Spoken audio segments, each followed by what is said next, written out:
Hello friends, once again welcome to my YouTube channel. So today here in this class we will discuss about अष्टविध pariksha. Okay तो ultimately अष्टविध परीक्षा और जो हमारा दशविध परीक्षा भाव ओके जो कि दशविध परीक्षा में आता है, ये दोनों क्या होते हैं, ये रोगी परीक्षा को कंट्रीब्यूट करते हैं. ओके यानी कि एक व्याधि की सीवियरिटी कितनी है, एक पर्टिकुलर रोगी का बल कितना है. ओके ये दो चीज़ों को, ये दो थिंग्स को फाइंड आउट करने के लिए हम रोगी की परीक्षा करते हैं. ओके और रोगी परीक्षा को वहाँ पे रोगी की परीक्षा करने के लिए अष्टविध परीक्षा और दशविध परीक्षा भाव का हम वहाँ पे परीक्षण करते हैं. ओके तो अष्टविध परीक्षा ये योग रत्नाकर जी ने अच्छे तरीके से एक्सप्लेन किया है और दशविध परीक्षा भाव जो अल्टीमेटली आचार्य चरक जी ने एक्सप्लेन किया है. ओके तो अल्टीमेटली यहाँ पे आज के इस क्लास में we will discuss about only the ashtavidha pariksha. Okay मैंने आपको प्रियोर बता ही दिया कि अष्टविध परीक्षा is mainly concern to our रोगी परीक्षा. ओके यानी कि एग्जामिनेशन ऑफ पेशेंट. क्यों करना है? क्योंकि एक पर्टिकुलर व्याधि हुई है, उसको हमें पता चल गया बाय अंडरस्टैंडिंग और बाय डिस्कसिंग और बाय नोइंग आवर रोग परीक्षा. ओके हमने रोग परीक्षा से ज्ञात कर लिया कि पर्टिकुलर पेशेंट को कौन सा रोग हुआ है. अभी हमें फाइंड आउट करना है कि वो पर्टिकुलर रोगी को उस पर्टिकुलर रोग की जो सीवियरिटी है, जो वहाँ पे तीव्रता है, वो कितनी है. ओके और रोगी मतलब पर्टिकुलर रोगी का बल कितना है. ये दो चीज़ों को फाइंड आउट करने के लिए हम रोगी परीक्षा करते हैं. क्यों करता है मतलब हमें रोगी का जो स्ट्रेंथ है, रोगी का जो बल है, हमें क्यों फाइंड आउट करना है? क्योंकि उसी के अनुसार हमें क्या करना है, उसको प्रिस्क्रिप्शन देना है, हमें उसी के अनुसार उसको क्या करना है, औषधि देना है, मेडिसिन देना है. ओके अगर हम एक तीव्र वाला मेडिसिन, ओके उष्ण तीक्ष्ण वाला मेडिसिन जो वो सहन नहीं कर पाएगा, जो उसके लिए एबल नहीं है डाइजेस्ट करने के लिए, अगर वो हम अगर देते हैं तो दोषों का और प्रकोप होगा और अल्टीमेटली व्याधि और तीव्र हो जाएगी. इसीलिए रोगी का स्ट्रेंथ जानना जरूरी है और जो व्याधि हुई है उसको, जिसका हमने विनिश्चय कर लिया बाय आवर रोग परीक्षा, ओके उसकी तीव्रता कितनी है, इसको भी फाइंड आउट करना जरूरी है. ओके तो ये दो एम के वजह से अष्टविध परीक्षा और दशविध परीक्षा भाव, इनका हम वर्णन करते हैं रोगी परीक्षा के अंतर्गत. ओके तो अल्टीमेटली हम ऐसे 8 एंटिटी जो हमारे एक रोगी में, एक पर्टिकुलर पेशेंट में रहता है, उनका एग्जामिनेशन करते हैं. उनको हम क्या बोलते हैं? अष्टविध परीक्षा बोलते हैं. ओके अष्टविध परीक्षा उनको हम बोलते हैं.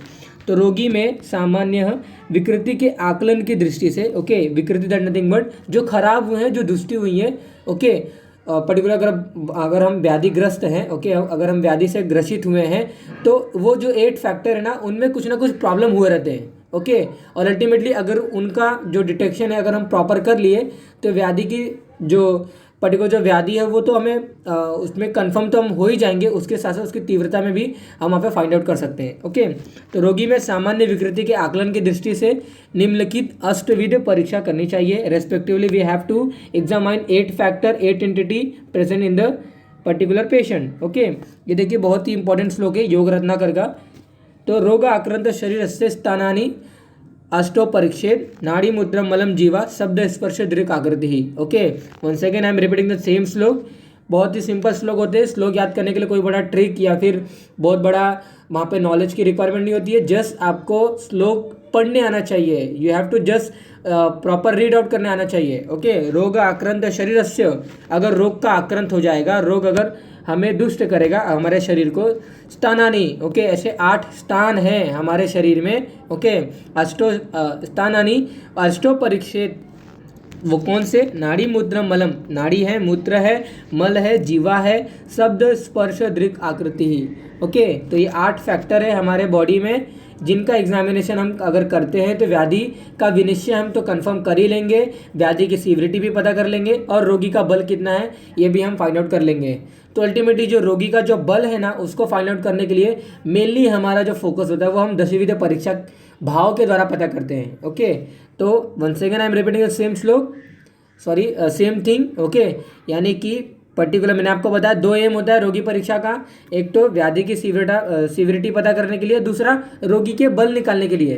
रोगी का बल निकालने का जो मेन वहाँ पे जो रोगी परीक्षा के अंतर्गत आता है वो अल्टीमेटली हमारा दशविध परीक्षा भाव द्वारा आता है, जहाँ पे हम रोगी की प्रकृति फाइंड आउट करते हैं, उसकी अग्नि फाइंड आउट करते हैं, उसका सत्व फाइंड आउट करते हैं, ओके उसका सार फाइंड आउट करते हैं, तो उसका सहनन फाइंड आउट करते हैं. तो ये सभी जो प्रॉपर्टीज है, ये सभी जो गुण है ना, ये दशविध परीक्षा भाव के अंतर्गत हम डिस्कस करेंगे.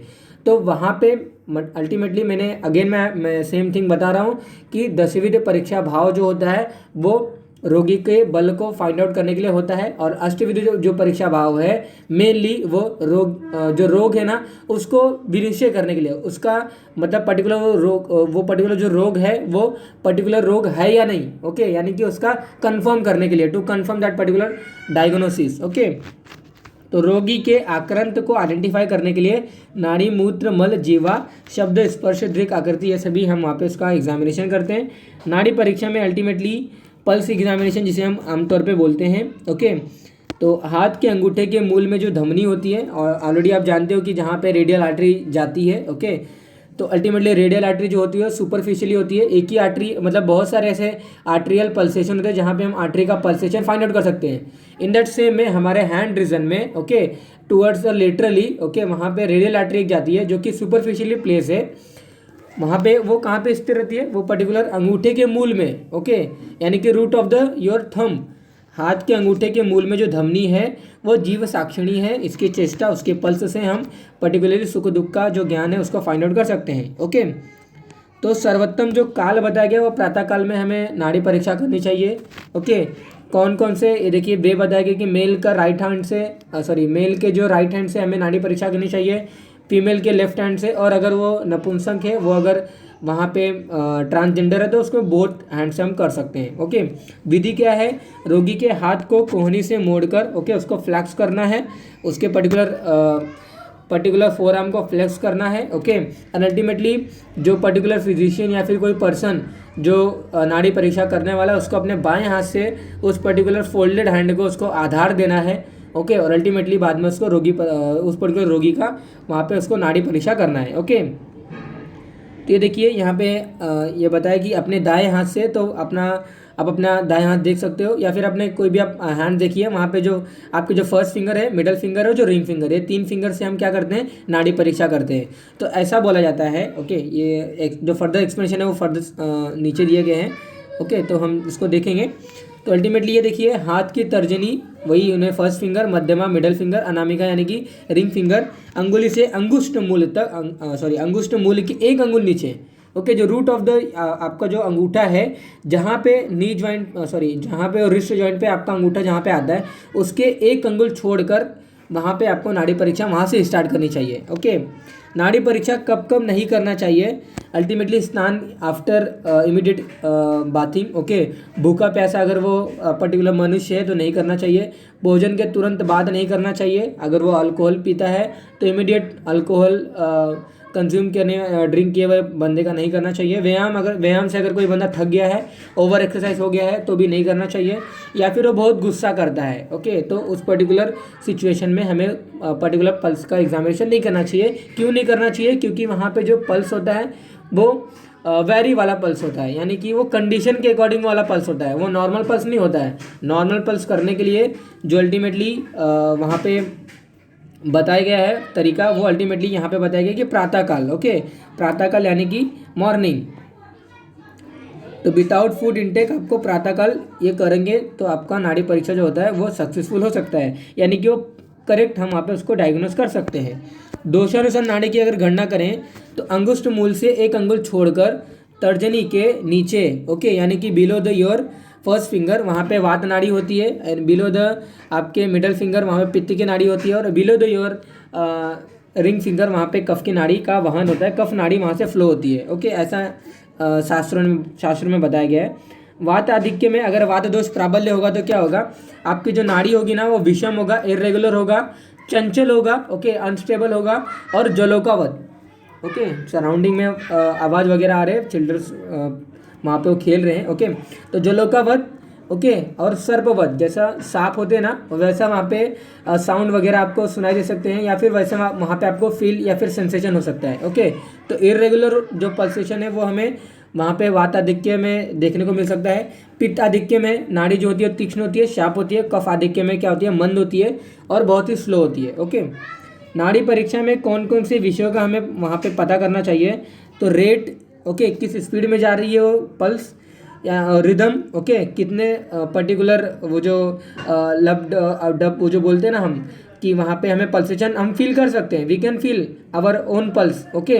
बट वहाँ पे पल्स फील आउट करते समय ऐसा लगता है कि यस अभी अप हो रहा है, अभी then down, up and down, ऐसा वहाँ पे फील होता है। तो रिदम, ओके, यानी कि अप एंड डाउन का जो रिदम है वो कितने सेकेंड में है, कितने टाइम में है, ओके।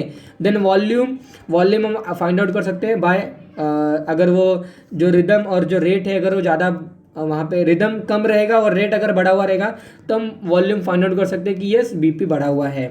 देन टेंशन और फोर्स, ओके, तो वॉल्यूम, टेंशन, फोर्स अगर ये तीनों बढ़े हुए रहेंगे तो रेट बढ़ा हुआ रहेगा, रिदम कम हो जाएगा, ओके। देन मूत्र परीक्षा में अगर बात करें कि डायग्नोसिस अगर कंफर्म करना चाहते हैं तो मूत्र यानी कि एग्जामिनेशन ऑफ यूरिन पेशेंट का अगर हम करेंगे तो क्या क्या वहाँ पे हमें फॉलो करना पड़ता है अकॉर्डिंग टू अवर आयुर्वेदा। तो आयुर्वेद में कुछ व्याधियों का जो ज्ञान होता है ना वो मूत्र परीक्षा के आधार पर होता है, ओके। तो प्रमेह रोग को डायग्नोस करने के लिए हम क्या करते हैं, डायग्नोसिस ऑफ प्रमेह व्याधि वी आर कन्फर्मिंग और we are examine the patients urine, okay. तो पेशेंट के यूरिन में कौन से कलर की चेंज हुई है, पेशेंट का यूरिन थिक हो रहा है कि थिन हो रहा है, ओके। देन कलर चेंज कौन सा हो रहा है, उसमें क्रिस्टल आ रहे हैं या नहीं आ रहे, आरबीसी प्रेजेंट है या नहीं, डब्ल्यूबीसी प्रेजेंट है या नहीं, ओके। ये सभी को कंफर्म किया जाता है बाय यूरिन एग्जामिनेशन, ओके। तो 20 प्रकार के जो 20 प्रकार के जो वहाँ पे प्रमेय व्याधि है उन पर्टिकुलर 20 प्रकार के प्रमेयों को डायग्नोस करने के लिए मूत्र परीक्षा बहुत ही इंपॉर्टेंट रोल प्ले करता है, ओके। परीक्षा हेतु जो मूत्र का जो संग्रहण होता है, जो कलेक्शन होता है, हमें मिड फ्लो यूरिन कलेक्ट करना चाहिए। यानी कि अगर कोई पेशेंट है तो उसको हमें ऐसा बोलना चाहिए कि आप अगर यूरिन अगर कलेक्ट करके देते हो तो आपको थोड़ा सा यूरिन बाहर निकाल कर थ्रो आउट कर कर, ओके। यानी कि डब्बे में मतलब जो भी बॉक्स या फिर कोई भी कुछ देते हो, अगर छोटा सा डब्बा वगैरह जो भी कुछ देते हैं, एक पर्टिकुलर फिजिशियन अगर देता है कि आप नेक्स्ट मॉर्निंग में आप उसको निकाल कर हम हमारे क्लिनिक में आइए, तो पेशेंट को हमें पहले से ऑलरेडी उसको पता करना, उसको हमें सजेस्ट करना चाहिए कि इमीडिएट जो मॉर्निंग वाला जो यूरिन होता है आपको इमीडिएट नहीं देना है, आपको मिड फ्लो यूरिन देना है। यानी कि थोड़ा सा आपको बाहर निकाल देना है, बाहर निकाल दैट मीन आपको without filling your box, okay, आपको बाहर निकाल देना है, आपको उसको थ्रो आउट करना है, ओके। एंड देन आफ्टर दैट 1 से 2 बूंद वगैरह जो भी कुछ है वो बाहर निकालने के बाद आपको डब्बे में कलेक्ट करना है, उसको हम क्या बोलते हैं, mid flow urine, okay. Then कांच पात्र में या फिर प्लास्टिक में हम कलेक्ट करते हैं और रात्रि के अंतिम समय में या फिर प्रातः काल से 1 प्रहर पूर्व, ओके, यानी कि अर्ली मॉर्निंग और रात्रि के अंतिम समय में हम क्या करते हैं, वहाँ पे यूरिन का कलेक्शन करते हैं, ओके। मेनली यूरिन का हम कलेक्शन इस टाइम पीरियड में करते हैं। मूत्र का वर्ण अगर बताएं, ओके, तो अल्टीमेटली वात दोष से अगर दूषित मूत्र हमारा रहेगा तो पांडुर वर्णी हो जाएगा, ओके, यानी कि येलो ज़्यादा हो जाएगा और लघु होता है, बहुत ही लाइट रहेगा। पित्त दोष के आधिक्य में पीला, नीला और रक्तवर्णीय ये सभी कलर बदलते हुए हमें दिखाई देता है। उष्ण तीक्ष्ण गुण बहुत ही ज़्यादा रहता है, बहुत ही उष्ण गंध, बहुत ही सीवियर वहाँ पे स्मेल वगैरह आती है। कफ दोष से दूषित अगर मूत्र रहेगा तो श्वेत वर्णीय का रहता है और अल्टीमेटली जो गुण होगा इसका गुरु और सांद्र गुण होता है, बहुत ही हैवी होता है वो पर्टिकुलर मूत्र, ओके। तो कफ दोष से दूषित जो मूत्र होगा वो गुरु होता है, ओके, उसमें पिच्छिलता वगैरह ज़्यादा होती है और वो वाइट कलर का होता है, ओके। पर्टिकुलरली जो पर्टिकुलर यूरिन है उनका जो डायग्नोसिस है और अच्छे तरीके से फाइंड आउट करने के लिए देखिए रोगी के साध्य असाध्यता की, यानी कि जो पर्टिकुलर रोगी को अगर सपोज अगर कोई व्याधि हुई है और हमें मूत्र परीक्षा से फाइंड आउट करना है कि अभी जो पर्टिकुलर सीवियरिटी हो पर्टिकुलर व्याधि की हम कैसे फाइंड आउट करेंगे, ओके। तो पर्टिकुलर जो तैल बिंदु परीक्षा है ना उसके द्वारा हम परीक्षा करते हैं, तैल बिंदु परीक्षा। अगर तैल बिंदु, ओके, ऊपर सतह पर फैल जाए हम क्या करते हैं, पर्टिकुलर ड्रॉप ऑफ ऑयल डालते हैं देयर यूरिन के ऊपर, ओके। यानी कि जो पेशेंट के यूरिन है जो भी बॉक्स वगैरह में जो भी कुछ डब्बे वगैरह में रखा गया हम ऊपर से एक वहाँ पे 2 to 3 drop 1 to 2 drop oil डालते हैं, ओके। वो ऑयल अगर फैल जाएगा तो वो जो रोग रहेगा ना वो पर्टिकुलर जो रोगी को जो रोग हुआ है वो साध्य रहेगा, यानी कि इजीली क्यूरेबल रहेगा। अगर वो बिंदु अगर स्थिर रहे, अगर वो फैलता नहीं है तो कृच्छ साध्य डिफिकल्ट टू क्योर रहेगा। अगर वो डूब जाएगा, वो पर्टिकुलर ऑयल का ड्रॉप अगर डूब जाता है तो असाध्य, it is unable to cure, okay. वो डिफिकल्ट टू क्योर ऐसा नहीं कह सकते, हम कह सकते हैं कि आयुर्वेदा में बोला गया कि असाध्य यानी कि नॉन क्यूरेबल, ओके। अगर वो पूर्व दिशा की ओर अगर वो फैलता है तो रोगी शीघ्र रोग मुक्त हो जाएगा, ऐसा वहाँ पे वो आचार्य का मानना है, ओके। देन अल्टीमेटली अगर वो जो तेल है जो हमने मूत्र के ऊपर डाला है अगर वो उत्तर पश्चिम दिशा में अगर वो जाता है तो शीघ्र आरोग्य की वहाँ पे लाभ मिलने वाला है, ऐसा हम वहाँ पे बोल सकते हैं, ओके। अगर तैल बिंदु ईशान्य कोण, ओके, तो जो भी ये देखिए मैं आपको डायग्राम के थ्रू बता देता हूँ। तो जो भी आप जानते हो कि आपका ये वेस्ट है, ये आपका ईस्ट है, ये नॉर्थ, ये आपका साउथ, ओके। तो अल्टीमेटली जो कोण बनते हैं ये आपका वायव्य होता है या ईशान्य होता है, ये आपका नैऋत्य होता है, और ये आपका क्या होता है वहाँ पे आग्नेय कोण होता है, ओके। तो अल्टीमेटली वही बोला जा रहा है कि अगर सपोज अगर आपका जो तेल आपने डाला था अगर वो ईशान्य कोण में जाता है, ओके, तो वो death immediate after 1 month death हो जाएगी, ऐसा वहाँ पे हम बोल सकते हैं। अगर वो अग्नि वायव्य या नैऋत्य कोण में जाता है तो डेथ कंफर्म डेथ होने वाली है, ओके। तो अल्टीमेटली कोई भी अगर कोण, ओके, कोई भी कोण अगर मतलब जो भी 4 जो डायरेक्शन बताए गए हैं, अगर उसके अलावा अगर दूसरे कोण में जाता है, दूसरी दिशा में जाता है जो पर्टिकुलर तेल है, ओके, तो रोगी की मृत्यु कंफर्म होने वाली है, ऐसा आचार्य का मानना है। मल परीक्षा की अगर बात करें तो मल परीक्षा करते समय मल की प्रवृत्ति, फ्रीक्वेंसी, ओके, देन मात्रा, कितने बार जा रहा है वो, कितना कर रहा है वो particular patient, okay, consistency, okay, क्या है वो, थिक है कि थिन है, क्या कलर, ओके, ये 4 चीज़ों का पता करना हमें जरूरी होता है मल परीक्षा को करते समय, ओके। उसकी प्रवृत्ति, उसकी मात्रा, उसकी संहति और वर्ण, ओके। दोष बाहुल्य की अगर बात करें तो वात दोष आधिक्य वाला जो हमारा पर्टिकुलर तो वात दोष आधिक्य वाला जो हमारा पर्टिकुलर मल होगा वो शुष्क होगा, दृढ़ होगा और कृष्ण वर्ण यानी काला कलर का होगा। वात दोष आधिक्य वाला जो मल होता है वो बहुत ही कठोर होता है, ओके, टाइट होता है, और ब्लैक वर्णीय यानी कि कृष्ण वर्णीय का होता है। पित्त दोष आधिक्य वाला जो मल होगा ना वो येलो ज़्यादा होगा, ओके, उसमें द्रवता ज़्यादा होगी, ओके, द्रवता दैट नथिंग बट वो बहुत ही मतलब ऐसे बोलेंगे ना कि पानी उसमें मिला हुआ है ऐसा लगेगा, ओके, बहुत ही मृदु होगा, ज़्यादा कड़क वगैरह नहीं होगा। और कफ दोष आधिक्य वाला जो मल होता है ना वो वाइट होता है और आम युक्त होता है, मतलब उसमें पिच्छलता ज़्यादा होती है, उसमें ऐसा लगता है कि जो हमने अन्न खाया है ना वो अन्न ऐसा आया हुआ ऐसा लगता है, मतलब पिच्छल रहता है, बहुत ही चिपचिपा लगता है, वाइट कलर का रहता है, ओके, और वहाँ पे स्थिर गुण का रहता है वो, ओके। मल का हम क्या करते हैं, जल निमंजन परीक्षा करते हैं, ओके। हम क्या करते हैं, जो मल पर्टिकुलर पेशेंट वहाँ पे वो टेस्ट करने के लिए जो भी लेके आता है, ओके, स्पेसिमेन को जो भी कुछ लेके आता है उसको हम पानी के ऊपर फेंकते हैं, ओके। एक कोई पात्र में अगर पानी रखा हुआ तो उसके ऊपर से हम पर्टिकुलर मल को डालते हैं, ओके।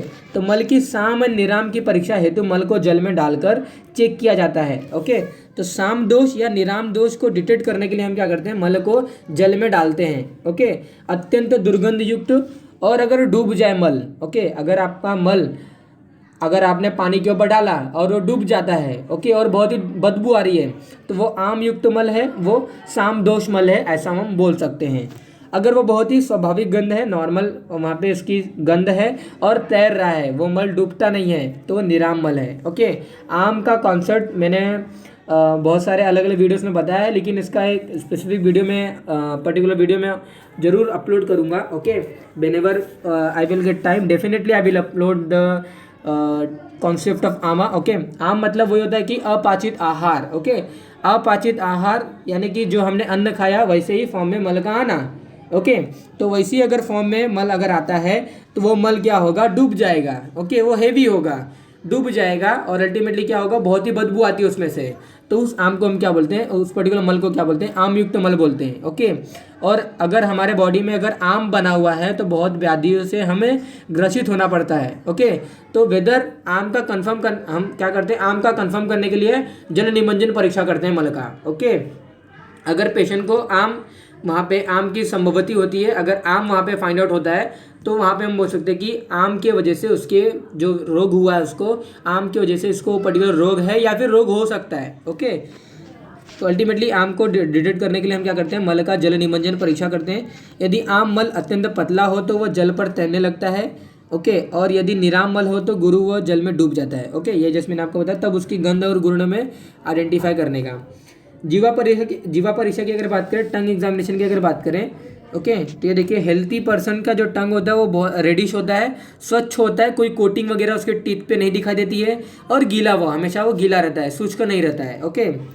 रोगावस्था में जीवा का जो वर्ण होता है ना उसमें बहुत ही परिवर्तन होता है, तो वो परिवर्तन कौन से उसमें चेंजेस होते हैं to their teeth, okay, sorry to their tongue, उनको फाइंड आउट करने के लिए हम क्या करते हैं, ये देखिए लक्षण फाइंड आउट करते हैं। इसको थोड़ा सा और क्लियर मैंने नेक्स्ट पेज पे लिख दिया था। तो वात थे दूषित अगर जीवा रहेगी मेरी या फिर पेशेंट की, तो वो टच में कोल्ड रहेगा, रुक्ष रहेगा, ओके, खुरदुरी और फटी हुई रहती है, ओके, उसमें बहुत सारे स्ट्रेशन वगैरह दिखाई देते हैं और बहुत उसमें मतलब वो रुक्षता ज़्यादा रहती है, उसमें ड्राइनेस देखने को मिलता है। पित्त से दूषित अगर जीवा रहेगी तो रक्त श्याव वर्ण का रहेगा और बहुत ही वो उष्ण रहता है। कफ से दूषित अगर जीवा रहेगी तो शुभ्र वर्ण व्हाइट कलर का रहता है, पिच्छिल होता है, ओके, कोटिंग वगैरह इस पर देखने को मिलता है। सन्निपातिक अगर रहेगा यानी कि तीनों दोष से दूषित अगर हमारा बॉडी तीनों दोष अगर हमारे बॉडी में दूषित हुआ रहेगा तो जीवा कृष्ण वर्ण का रहता है और कंटक युक्त होती है, यानी कि काला कलर का हो जाता है हमारा जीवा। और आगे अगर हमें कोई भी रोग अगर हुआ है तो उसको डायग्नोस करने के लिए वेदर इट इज ऑफ आम और निराम, ओके, तो उसको फाइंड आउट करने के लिए हम मतलब अल्टीमेटली हम फाइंड आउट करते मतलब जो रोग होता है ना वो एक आम की वजह से भी हो सकता है, एक वहाँ पे विदाउट आम का भी होता है, ओके, तो उसको हम निराम नहीं बोल सकते। अल्टीमेटली क्या हुआ, आम जो होता है वो एंडोटॉक्सिन होता है, अपाचित आहार होता है, आम की वजह से पेशेंट को व्याधि होती है और विदाउट आम के भी वहाँ पे व्याधि हो सकती है। तो आम की वजह से अगर व्याधि हुई है उनको हम साम रोग बोलते हैं। तो उस पर्टिकुलर कंडीशन में जीवा जो होती है कोटिंग और पिच्छलता ज़्यादा बढ़ जाती है उस पर्टिकुलर टंग के ऊपर, और कोटिंग, ओके, कोटिंग मतलब दैट नथिंग बट कोटिंग, एक वाइट कलर की कोटिंग जीभ के ऊपर दिखाई देती है, ओके। पांडु व्याधि में पांडुर वर्ण येलो कलर का हो जाता है और निराम से दूषित जो जीवा होती है वो स्वच्छ होता है, ओके, और अल्टीमेटली कृमि से अगर दूषित हुआ रहेगा तो वहाँ पे वो अलग कलर का वहाँ पे रिप्रेजेंट होता है। ये देखिए कटुआस्यता, विपरीत टेस्ट जो होता है कटुआस्यता जिनको हम बोलते हैं, ओके, जो अल्टीमेटली वहाँ पे ज्वर व्याधि का एक वहाँ पे सिम्टम्स है। मधुरास्यता डायबिटीज़, यानी कि जो भी कुछ भोजन लेते हैं उनको तीखा लगता है, तो वो क्या है एक पर्टिकुलरली वहाँ पे वो ज्वर व्याधि का फाइंड आउटिंग सिम्टम है, ओके। अगर कोई भी फूड वगैरह ले रहा है उसको मीठा लग रहा है तो डायबिटीज़ का वो सिम्टम्स हैं। तो किसके द्वारा हम पता कर रहे हैं, बाय टेस्ट के सेंसेशन द्वारा पता कर रहे हैं। तो कौन ले रहा है, वो जीवा ले रही है। साम एंड निराम जीवा का फाइंड आउट, और इन अल्पसाम जो होता है वो जो जीवा होती है वो हमारा डिफ्यूज होता है, ओके। साम एंड निराम जीवा और इन अल्पसाम, साम एंड निराम जो हमने ऊपर देखा, और इन अल्पसाम, ओके, बहुत ही कम अगर आम बना हुआ बॉडी के अंदर तो डिफ्यूज जीवा, ओके, ये ऐसा वहाँ पे फाइंड आउट होता है। शब्द परीक्षा की अगर बात करें यानी फोनेशन कि पेशेंट को वहाँ पे सुनाई कैसे देता है, ओके, सॉरी नॉट सुनाई देता है, शब्द परीक्षा मतलब वो बोल कैसे रहा है। तो परकशन एंड ऑस्कल्टेशन के द्वारा हम क्या करते हैं उसके श्रोतेंद्र परीक्षा करते हैं। परकशन एंड ऑस्कल्टेशन शब्द परीक्षा का फाइंड आउट करते हैं। Ultimately heart sound, okay, lung sound हम फाइंड आउट करते हैं, ईयर से हियर करके उसको डिटेक्ट करते हैं। शब्द परीक्षा में एक और वे होता है, ये तो हो गया कि उसको अगर कोई अगर लंग्स के साउंड सुनना है या फिर हार्ट के साउंड सुनना है तो उसको हम ऑस्कल्टेशन करेंगे, वहाँ पे स्टेथोस्कोप वगैरह लगाकर उसको कर देंगे। एक और शब्द परीक्षा है कि अच्छे से बात कर पा रहा है, ये पेशेंट अच्छे से बात कर पा रहा है या नहीं कर पा रहा है, ओके, उसका फोनेशन चेक करते हैं हम।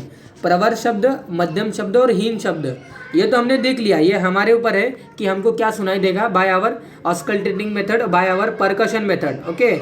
अल्टीमेटली ये जो है ये सेकेंड वे है, ओके, इन शब्द परीक्षा अच्छे से पेशेंट बात कर पा रहा है या नहीं कर पा रहा है, या फिर वो बहुत ही स्लोली बात कर रहा है, अच्छे से बात नहीं कर पा रहा है, ओके। तो दोनों के अच्छे से बात कर ले रहा है यानी कि वो मतलब वो अभी स्वस्थ है। अगर वो बहुत ही स्लोली बोल रहा है और उसका वो गुण नहीं है तो इससे हम पता कर सकते हैं कि ये पेशेंट को कुछ ना कुछ तो बीमारी है, ओके। आप ऑब्जर्व भी किए रहोगे कि अगर हमें कोई सीक वगैरह हुआ रहता है, अगर हम व्याधि से ग्रसित हुए रहते हैं तो हम प्रॉपर तरीके से बात नहीं कर पाते हैं, ओके। तो क्वालिटी ऑफ स्पीकिंग जो भी है उनके द्वारा और परकशन या ऑस्कल्टेशन जो भी है इनके द्वारा हम व्याधियों को फाइंड आउट कर सकते हैं। स्पर्श परीक्षा की अगर बात करें तो स्पर्श इंद्रिय द्वारा हम क्या करते हैं, पेशेंट के बॉडी को वहाँ पे टच करते हैं, जो कि अल्टीमेटली शीत, उष्ण और अनुष्ण, ओके, यानी कि नॉर्मल, उष्णता ज़्यादा है या शीतता ज़्यादा है, ओके। पेशेंट को टच करने से हम फाइंड आउट करते हैं। कफत ज्वर में जो होता है पेशेंट जो होता है वो शीतता ज़्यादा हो जाता है। उष्ण जन जो है वो अल्टीमेटली पित्त ज्वर में देखने को मिलता है और पित्त प्रकृति में नॉर्मली देखने को मिलता है। अनुष्ण मतलब होता है नॉर्मली, ओके, सम प्रकृति में नॉर्मली अनुष्ण देखने को मिलता है, ना तो ज़्यादा शीत ना तो ज़्यादा उष्ण वहाँ पे हम फाइंड आउट कर सकते हैं। एनी इनलार्जमेंट, ओके, ये अगेन ये वहाँ पे हम स्पर्श परीक्षा से फाइंड आउट कर सकते हैं। पेशेंट के हम वहाँ पे जो लिम्फ वगैरह जो लिम्फ नोड होते हैं ना उनको हम टच करते हैं। लिम्फ नोड में अगर कोई इनलार्जमेंट वगैरह एक्सिलरी नोड है, ओके, देन वहाँ पे हमारे नेक के रीजन में बहुत सारे नोड है, ओके, इंगुलल नोड है। तो ऐसे बहुत सारे लिम्फ नोड होते हैं, वहाँ पे हम क्या करते हैं, टच करते हैं, और वहाँ पे अगर इनलार्जमेंट हुई रहती है तो हमें पता चलता है कि निम्फ नोड इनलार्जमेंट हुआ है, ओके। देन अल्टीमेटली दृक् परीक्षा यानी कि रोगी के नेत्रों की परीक्षा हम करते हैं, ओके। तो ऑब्जर्विंग द नेत्र दृष्टि, निकट दृष्टि दोष, दूर दृष्टि दोष और जरा दृष्टि दोष, ओके। जो भी है मायोपिया, हेट्रोमायोपिया, ओके, और जो भी कुछ प्रेसबायोपिया है उनको हम फाइंड आउट करते हैं नेत्र की परीक्षा द्वारा, कैसा उसको दृष्टि, कैसा उसको दिख रहा है, ओके। बात है दूषित, अगर वहाँ पे अगर उसकी अगर नेत्र रहेगी तो रुक्ष और धूम्रवर्ण और चंचल उसकी नेत्र होती है। पीत्त से दूषित अगर उसका नेत्र होगा तो पीतवर्णीय उसकी नेत्र हो जाएगी, जैसा कि कामला व्याधि में देखने को मिलता है, ओके। कफ से दूषित अगर नेत्र रहेगा उसका तो बहुत ही गीला हुआ रहता है उसका नेत्र, स्निग्ध युक्त उसका नेत्र रहेगा और मंद नेत्र रहेगा, ओके। बहुत ही मंद नेत्र मूवमेंट, उसकी जो नेत्र की जो मूवमेंट होती है बहुत ही स्लोली से चलती है, ओके। जो भी कुछ उसके आई लेसेस है, जो भी उसके आई क्लोज के जो टाइमिंग है वो बहुत ही स्लोली चलती है कफ के दूषित के वजह से, ओके। पांडु रोगी में क्या होता है, शुक्ल वर्ण हो जाता है, और कामला रोगी में क्या होता है, पीत वर्ण का नेत्र हो जाता है, ओके। और बच्चा हुआ जो अल्टीमेटली आकृति परीक्षा है, हाउ इट्स अपीरियंस, ओके, वो कैसा लंबा है, बड़ा है, चौड़ा है, मोटा है। तो अल्टीमेटली दो ही तरीके के व्याधि हमें देखने को मिलता है, ओके। एक तो कृशता बहुत ही दुबला पतला होगा, या तो मोटा या तो मध्य, ओके। तो अल्टीमेटली आप किस कैटेगरी में आते हैं आप फाइंड आउट करिए। मैं तो हमेशा मध्य में आता हूँ, ना तो ज़्यादा स्थूल ना तो ज़्यादा कृशता, स्थूलता और मध्य, इनको फाइंड आउट करना, यानी कि आकृति परीक्षा इसे हम बोलते हैं, ओके। तो नाड़ी परीक्षा, मूत्र परीक्षा, मल परीक्षा, दृक् परीक्षा, स्पर्श परीक्षा, आकृति परीक्षा, ये 8 चीज़ों की परीक्षा जो हम अल्टीमेटली पर्टिकुलरली अपने अष्टविध परीक्षा में इसको करते हैं, ओके। तो आई होप आपको एक पर्टिकुलरली आइडिया क्लियर होगा कि अष्टविध परीक्षा मतलब क्या होता है, और अष्टविध परीक्षा में हमें कौन कौन से रूल फॉलो करना पड़ता है, और अल्टीमेटली ये क्या होता है, ओके। तो that is regarding for our today's class. और अल्टीमेटली अगर आपको कोई डाउट वगैरह है तो आप फ्रीली आप कमेंट बॉक्स में पूछ सकते हो। तो stay tune for the next video. Thank you.